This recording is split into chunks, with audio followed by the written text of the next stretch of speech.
Hello, c'est Habiba. Je suis avec mes amis de T2 Dakar. J'attends vos questions.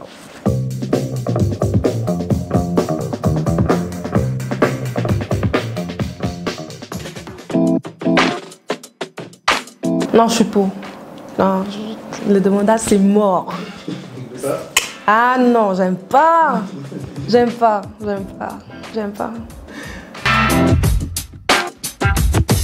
It was amazing. C'était magnifique, c'était incroyable et tout nouveau pour moi. Vraiment, j'étais la plus petite, je vais dire, de Nidem Berxiop. Et c'était une expérience inoubliable pour moi. Vraiment, au début de ma carrière, je me présente dans une salle aussi mythique.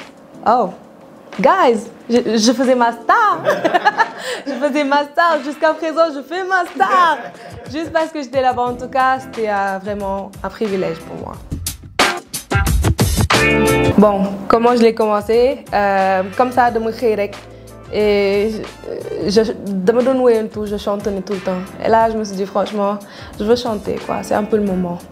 Et j'ai commencé avec un prof de guitare, mon major Aïkour. Et avec lui, j'ai réussi à convaincre mon père. Parce que c'était lui qui était un peu vraiment, non, ma fille, je suis un éducateur, c'est mort, tu vas pas chanter. Et au fur et à mesure, il a entendu ma voix. Et là, alhamdoulilah, la chance m'est tombée dessus comme ça. Et j'ai commencé à chanter. Voilà. Le message bi mooy juste le fait d'être reconnaissant envers les femmes. Pour que képp ku déglu son bi, bu dee respecté woo woon jigéen nga gën ko jox cër, nga gën ko teg place am jox ko gëddam. Parce que les femmes, on est vraiment la base. Ça, je pense que tout le monde le sait. Donc respectez-nous, respectez-nous vraiment là. On est vos mamans, vos soeurs, on vous épaule, on est vos meilleurs amis. So, les gars, voilà, muy góor di jigéen, c'était juste pour lancer ce message et leur faire plaisir. Parce que le 8 mars 2019, le gain. Ma plus grosse bêtise. J'en ai fait des bêtises quand même. Ah non, j'en ai fait. Ça, je vais le raconter. Et je sais que ma mère, les ramna de sama yaay ak sama papa nag ma rey, façon su ma ñibbee. Mais je vais quand même le faire. Et bon, façon, door nañ ma ci ba pare, hein. Franchement, on m'a bien frappé. Non, ça c'était avec des amis. Alors là, tu vois, avec l'influence et tout, je faisais ma maligne. On me dit, on va en boîte. Et j'avais même pas encore 16 ans. Je fais ok, je vais y aller. Je voulais faire ma gangster et tout. Et par malchance, je voyais que tu buntu boîte bi. Là, j'ai appelé par accident ma mère. J'ai appelé ma mère par accident. Alors, elle a entendu le bruit, elle a entendu Manan Galvé. J'ai un ticket pour 10 000.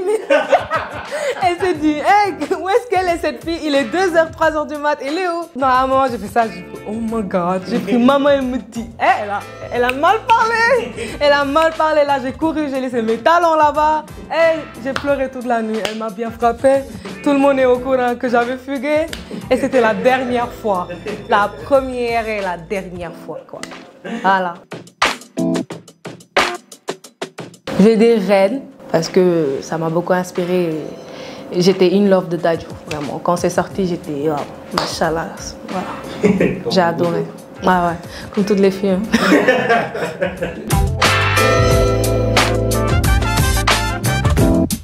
Le dernier film, c'était Queen, avec les Jennifer Lopez, Cardi B, au cinéma.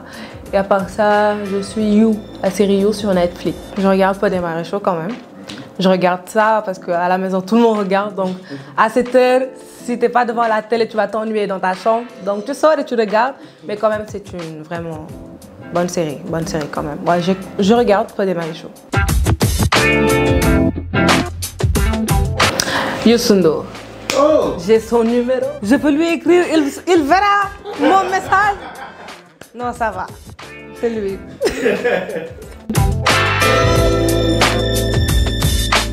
Bien sûr. Bien sûr. J'ai des talents de comédienne. T'as pas vu? Ah ouais, je peux faire un film comédie. Mais moi, je vise Nollywood, Hollywood et tout ça, tu vois. Mais petit à petit. Bon, là, c'est pas mon objectif. Mais après, peut-être, plus tard, fait que ma entraîné wu, gën a xam métier bi wala peut-être sax ma jàng ko, ça va le faire.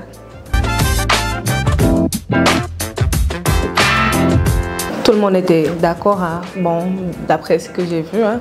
Franchement, tout le monde était d'accord. et ils m'ont soutenu parce que c'est mon premier single ak sama waa kër laa ko bindandoon. Donc il y a eu les paroles de ma mère, de ma sœur, de mon père, de ma grande sœur, la voilée, de mon petit frère qui avait 6-7 ans, de tout le monde en fait. Et ils m'ont vraiment aidé et on s'est lancé ensemble parce que ils vivent ça avec moi quand il y a un problème, ñoom dañ koy sentir ak man quand bu neexee tamit neex na. Voilà, donc ils ont bien réagi, ils m'accompagnent. Si, c'est important. Bah, bon, pour l'avoir vécu, vraiment, ci di ko dund ins bi woy jàng bi daf ma jàppale ci lu bari par rapport à la musique parce que très tôt dama woy mais amoon naa benn bagage bi à cause des études franchement. Donc boo nekkee xale am na yu bari da lay rëcc te mën nga jàng lu ne donc ça dépend de lan ngay jàng mën nga jàng école comme ñëpp en même temps wala nga spécialisé wu ci dara. Donc du doy chaque jour on apprend parce que industrie bi ñu nekk day évoluer every day so boo jàngul train bi da lay romb et voilà doo changer doo évoluer doo innover doo ànd ak train bi voilà. J'étais la plus bavarde mais quand même parmi les 3 premières. Oui première parce que jigéen rek a doon jël pee suñu classe waaye 3 yi moom ay jigéen rek nañ doon góor yi étaient tout le temps derrière. Ça manque.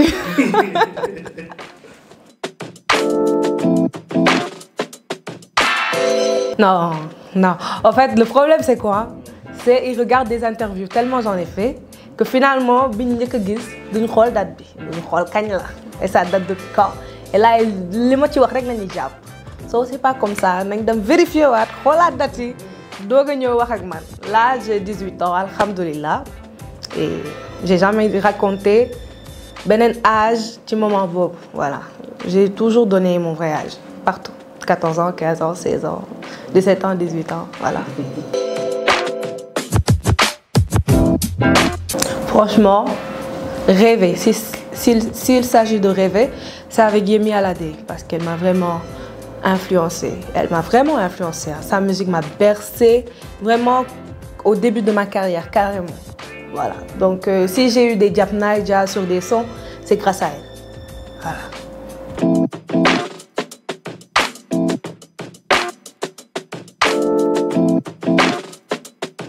Qui Dougou? Wow. Beyoncé. Bon, moi je suis une fan de Rihanna. Bon, yéenewu ma ko mais c'est votre question là. Xam naa ne du am ñaanaluma leen ko. Mais si c'était le cas, là, moi, je prends Rihanna avec moi. Bon. Vous êtes dangereux. Aduna dafa gudd tànk. Fi laay dox ba dajeeg ñoom ñu ne ma déggoon nañ. Bref, du ma ci dugal kenn de façon waaw. Ma dugg toog ba leen fa. Ma génn ci sama bopp. Je suis la plus grande chanteuse sénégalaise de tous les temps. Ils vont me dire Abiba redescends. Mais gëm sa bopp dafa baax bàyyi rek ma def sama yëf de man la waaw xam naa ne du ma xam daa ko des na de yàlla baax na. Je vais finir par con. Flemme. Aceke aloko poulet la base boo sonnee ci aloko bi jàpp ci aceke bi sonn ci beneen bi dem ci poulet ba ñetti ingrédients yu jéggi dayoo doo sonn. waaye maman j'ai vécu avec les fans. Wow on veut j'oublie. Si fan la woon Guédiawaye Madame Ben Fosco, il y a 1 an, 2 ans, 1 an et demi quoi. Madame Ben Fosco, am ben xale bu góor maa ngi timide carrément j'étais timide. Waaw dugg duma wax sax rus naa am naa kersa wu nuyoo sax su ma duggee tellement dama ragaloon bët moment boobu. Et le gars ma romb mu ne ma mais Abiba mool nga man sa fans la. J'étais en mode et il y avait ma mère avec moi. Imagine boobu jeune. Ma ne ko ok may romb mu tàpp ma. Et le gars il m'a fait Non, je te dis, ça m'a vraiment affecté. Non, après, j'ai pris à garde du corps, carrément quoi. Non. Là, c'est bon. Les gars, là, ils sont pas sérieux. Mais il y avait mes parents, le gars se permet de parler. Je fais la sourde oreille, le gars me frappe comme ça, une tape. Non. Mais derrière, hein, est-ce que vous comprenez? Merci. Bon, là, j'ai un clip à tourner qui va bientôt sortir, Inch'Allah, du mois de mars. Le titre, c'est l'école au poteau. J'avais fait un challenge sur Instagram pour que les gens devinent un peu. C'est l'école au poteau, ça parle d'école et de la vie des adolescents, leur double vie. Vous allez vraiment voir Habiba en acting et je vais faire tout ce qu'il faut pour que vraiment les jeunes puissent s'identifier parmi les rôles. Voilà. Et c'est un son qui est bien écrit, bien fait. Et voilà, ça, c'est le prochain son. Et là, après ça, il y aura vraiment une suite trop dope, trop top. Et les gens vont être contents. Mes fans, voilà. Et je prépare cette année peut-être... non, je ne vais pas dire peut-être, vraiment, je vais assumer. Je prépare un grand théâtre. Voilà. Donc, c'est durant l'année 2020, Inch'Allah, nous allons faire jam. Voilà. Alors, c'est la fin de l'interview. Je remercie T2 Dakar. Je remercie... Aline, Alima Beauty qui m'a maquillée. Je me remercie de m'avoir habillée. Merci aux fans et aux spectateurs. Bye.